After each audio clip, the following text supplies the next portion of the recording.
Changing your username on Hopper is a straightforward process. Follow these steps to update your username easily. Step 1. Open the Hopper app. Launch the Hopper app on your mobile device. Make sure you are logged into your account to access your settings. Step 2. Go to Account Settings. Tap on your profile icon or the menu option, usually found in the top corner of the app. Look for the Account or Settings section to proceed. Step 3. Select Username option. Within the Account Settings, find the option labeled Username or Edit Username. This is where you can make changes to your current username. Step 4. Enter new username. Type in your desired new username.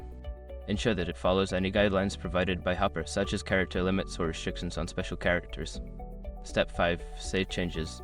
After entering your new username, look for a Save or Confirm button to finalize the change.